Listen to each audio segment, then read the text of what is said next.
Hello everyone and welcome back to the program.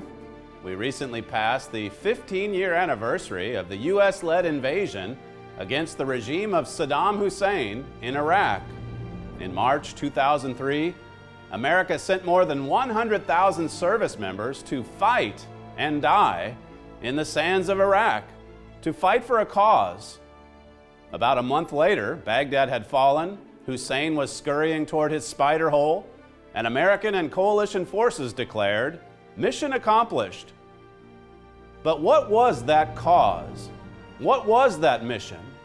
And more importantly, was it accomplished? We're now in the year 2018. The history of the Iraq War has now been written, but the most important part of that history was written in advance. And it was written in the Trumpet magazine. The Trumpet Daily.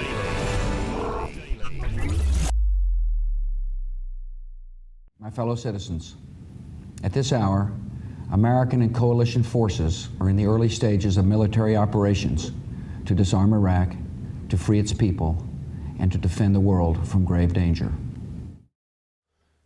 That seems like such a long time ago. That, of course, was President George W. Bush back in 2003 announcing that the U.S. and 35 other nations would be invading Iraq. And he was very optimistic, as were quite a few people. He said that, look, we're just going in to remove the threat, to restore order to the country, to give Iraq back to its own people. That's what he said at the outset of that invasion back in March of 2003, and he talked about how coalition forces would prevail. We will overcome. We're going to spread freedom. Let's just read a verse, a well-known verse, if you follow this program, or if you read some of our material. It's in Daniel chapter 11 and verse 40. Just to, I guess, summarize the events, many of you I know are familiar with what happened in 2003 and just how quick coalition forces moved in there. In just a matter of weeks, Saddam's regime toppled. And then, of course, he went into hiding for many months and then was finally found later that year. And then a couple years after that, he was executed. And so a tyrant was removed. A villain was pushed out of the way. This is a good thing, isn't it? Well, many people at the time thought that it was.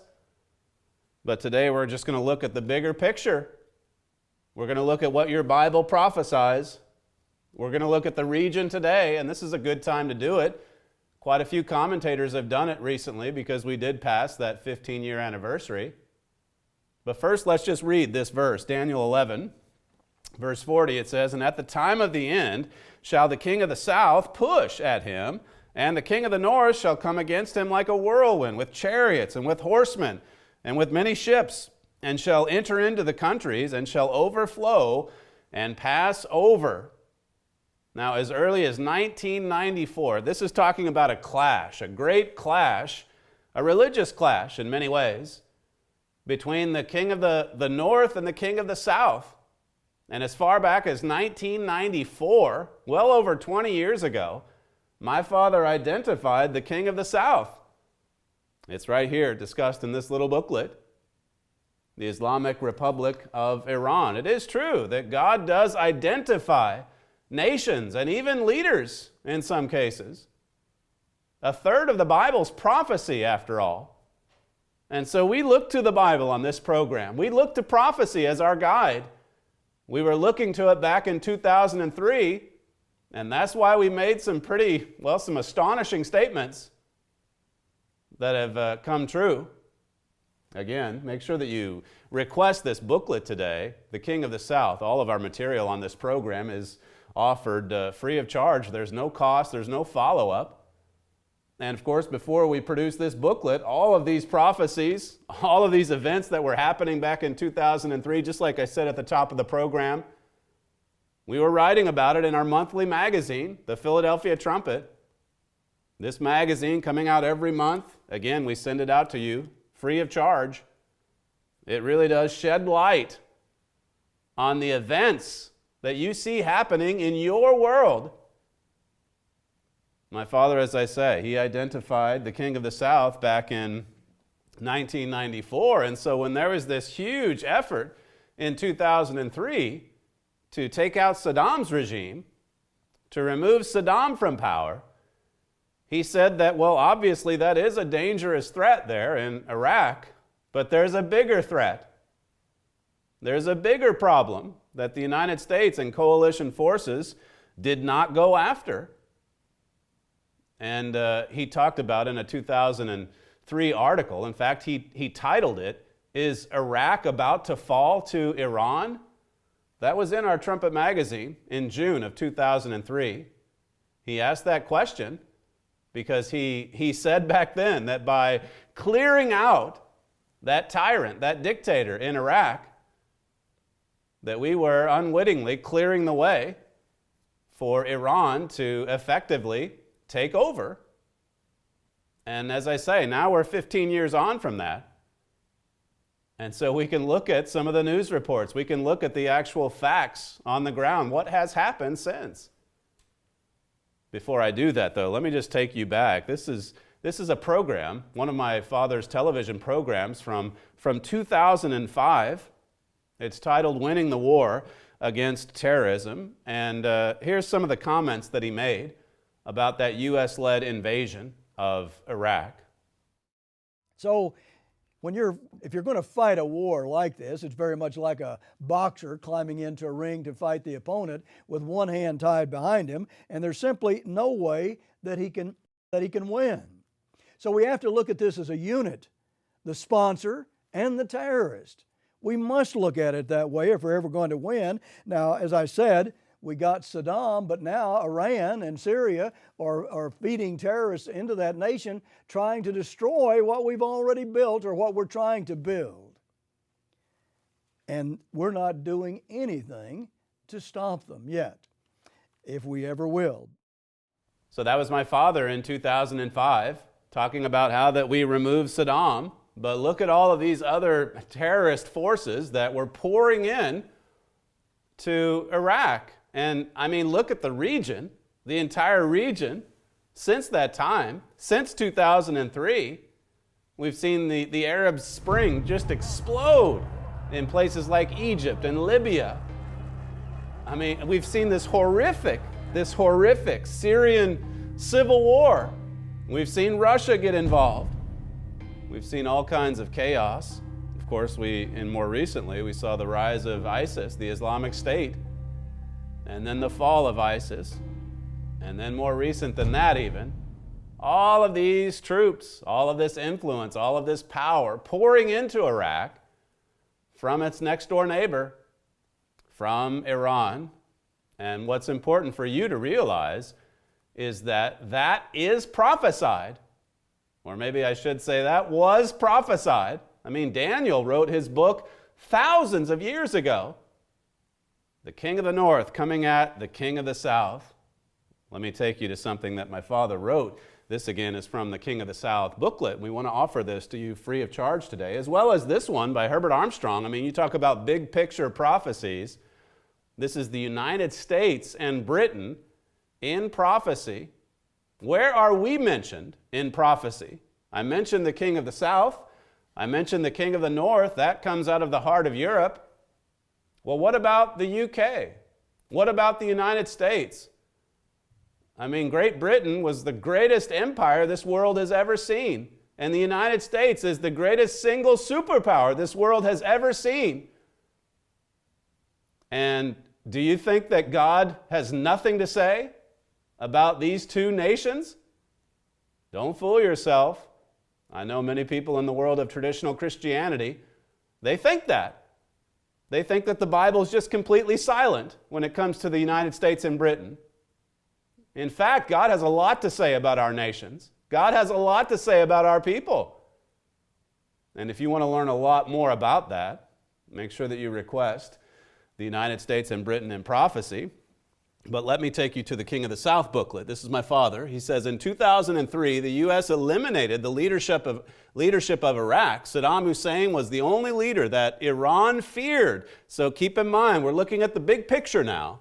The U.S. took him out of the way, but it did not have the will to guard the spoils of war. It says America agreed to withdraw all its troops from Iraq by the end of 2011. The U.S. effectively cleared the way for Shiite Iran to rule over Shiite Iraq. The Shiites have come together. Now, I'm going to refer you to a few news reports. This next one that we'll show you is from The Strategist. This is in early March 2018, and this article is talking about the upcoming parliamentary elections in Iraq and how that so many of the leading parties that are vying for control, that want to win the majority, they have direct ties to Tehran. They have direct ties to the mullahs. In other words, this is going to be a strong pro-Iranian government that emerges, and really in so many ways it already is. This is from The Strategist. It says, now the regime wants a pro-Tehran government in Baghdad that would give Iran a safe western border, allow it to influence oil prices. Iraq has the world's fifth largest proven oil reserves with 140 billion barrels, and enable Tehran to continue to challenge Saudi dominance in the region. It wants to dominate the region. It wants control over that oil. Remember back when President Bush and Dick Cheney were leading that charge in Iraq, and how that the critics were saying, well, it's just because they want the oil. Look at how silly that looks today, 15 years on. And look at who really is getting control of those oil fields. It's not the United States. It's Iraq's next door neighbor. Continuing on, it says, in the early 2000s, Tehran preferred that both Iraq and Afghanistan should remain in a state of manageable chaos that kept the Americans occupied and unable to focus on Iran. See, they were taking a long-term view here. That's what America's enemies have traditionally done. Same with Britain's enemies. They wait. They're fine with managing the chaos. That's why they were fine for a time when ISIS was getting all the headlines. It says, thus, from the moment that the Americans took charge of rebuilding Iraq, the Iranians sought ways to bleed the Americans dry, primarily through their campaign in Anbar province. They wanted to bleed the Americans dry. Well, it's like my father wrote in that booklet. Now the U.S. forces are gone. This article, by the way, it talks about a text message from back in 2008. This was from Qasem Soleimani. He's the one who heads up the Iranian forces in Iraq. He's the head of the Al-Quds force. He sent a text message to, this was in 2008, he sent a text message to David Petraeus, who at that time was heading up the U.S. forces in Iraq. And the text message said, General Petraeus, you should know that I, Qasem Soleimani, control the policy for Iran with respect to Iraq, Lebanon, Gaza, and Afghanistan. And indeed, the ambassador in Baghdad is a Quds Force member. The individual who's going to replace him is a Quds Force member. That was from 2008. I mean, think of the audacity, the brazenness of that kind of a statement, a text message to the general in charge of U.S. forces. There was one Iraqi official at the time who admitted that nothing gets done in Iraq without the approval of Soleimani, that general, that Iranian general. And so what has happened? Here the U.S. leads this coalition of 35 nations. We're ready for the long haul, President Bush said back in 2003. This is going to be a sustained effort. We just want to take out Saddam and give the nation back to its people. Well, it sounded good at the time, but 15 years on from that, look at what's happened. Again, for much more on that, make sure that you request our our free books offered today, The United States and Britain in Prophecy, and then this one too, The King of the South. And if you haven't yet, subscribe to our monthly magazine, The Philadelphia Trumpet. We'll be right back. The Trumpet Daily.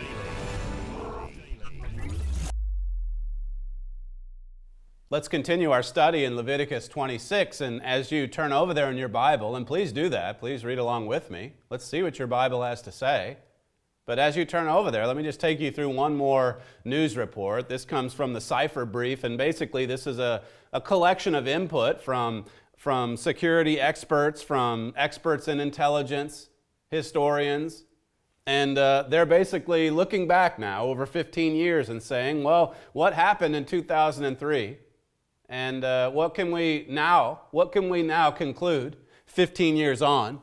And this is their report. It says, in sum, we got rid of a man and his government. We left behind a country, though, still in disarray, requiring significant U.S. military support, and an embassy where its occupants must live behind walls and fortifications. It says, we allowed Iran to expand its presence and significantly increase its influence in the country and its governance. So that's the reality on the ground. So much for spreading freedom and democracy. It didn't work out as well as we had hoped. Such high expectations. It continues here, in that larger sense, thus, we failed. What's the legacy of this war for Iran's influence in the region?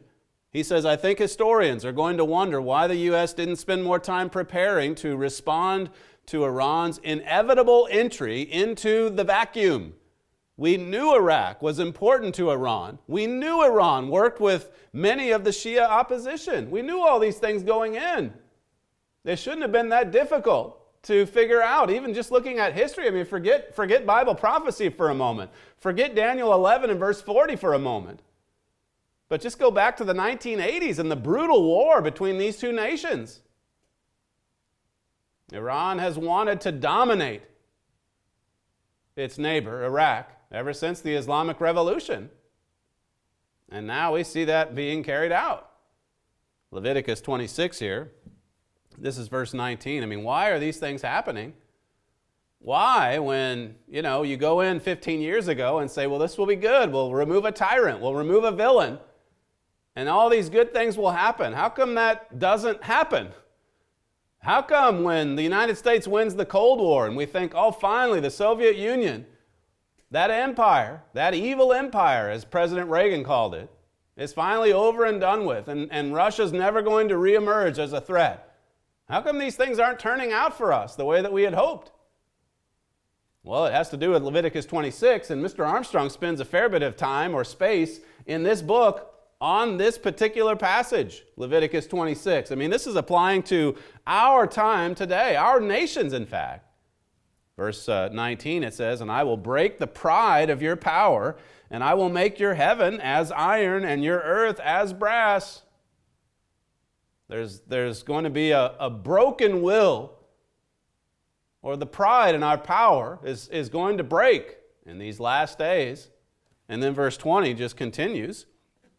Actually, this is from my father's article back in 2001, talking about the will. This is right at the outset of the war against terrorism. And he was asking early on, when the United States was really flexing its military muscle at the time. But as he said there back in 2001, does America have the necessary will to see this through to the end? What happens if this war effort spreads? And what happens if it carries on for years? And what happens if public opinion turns against it? Well, continuing on in Leviticus 26, it says, and your strength shall be spent in vain. That's what it says. You may go and flex that military muscle, all of that military might, but in the end, all of that strength is going to be spent in vain. All of that blood poured into the sands of Iraq, all of that money, trillions of dollars poured into that war effort. And what did it get the United States and those coalition forces in the end? Strength spent in vain. Did you know that the U.S. federal debt before 9/11, before 2001, it was $5.7 trillion. I mean, that's astronomical as it is. In 2001, though, 5.7 trillion. Today, it's over 21 trillion. And in 10 years, it's going to be something like 38 trillion. I mean, where does this stop? How does this end? Can this continue? Is this sustainable? To just keep printing trillions and trillions of dollars? That's pretty much what's happening, that and borrowing from China. How much longer? I mean, think about this. Again, Mr. Armstrong, he talks about this in the U.S. and Britain in prophecy. But how much longer before America turns into Venezuela or Zimbabwe or Greece? And if America goes down, what happens to the rest of the world? It's something to think about. Let's go over to Luke. We'll conclude our study over here. Luke, the Gospel of Luke. Notice what Jesus had to say as you turn over there. Here again, let me just refer you to a recent New York Post piece. This is talking about the collapse of the Soviet Union in the early 1990s and how that everyone thought this was great. The world's going to be a much safer and freer place. Well, as the Post brings out, instead, barely a quarter century along, democracy and political freedoms are newly embattled as one society after another defaults to reborn tyranny, striding behind religious extremism, xenophobic nationalism, or both.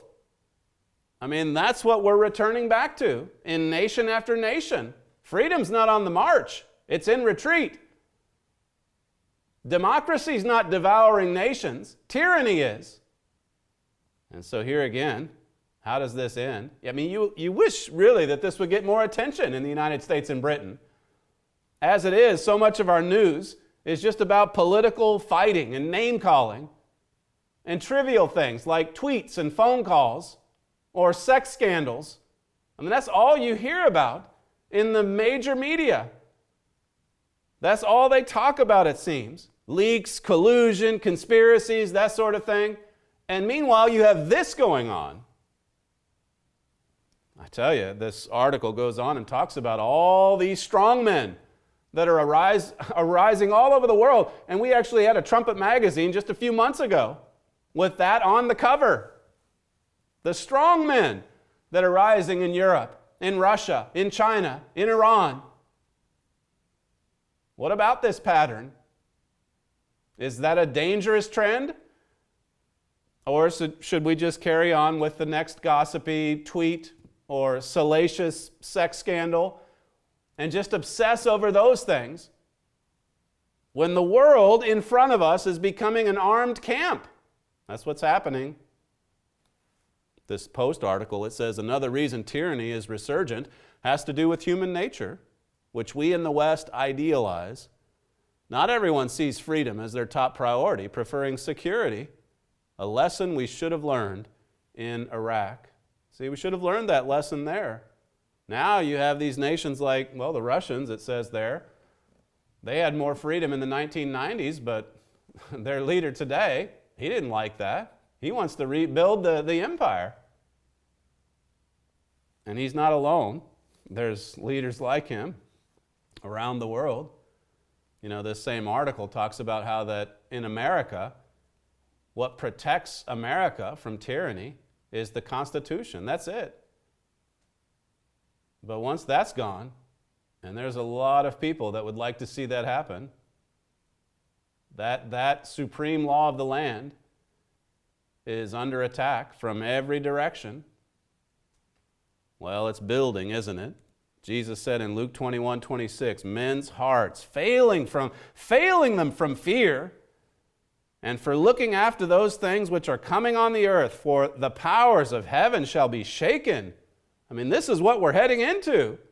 So much suffering is prophesied to come upon our world, our nations. But there is good news.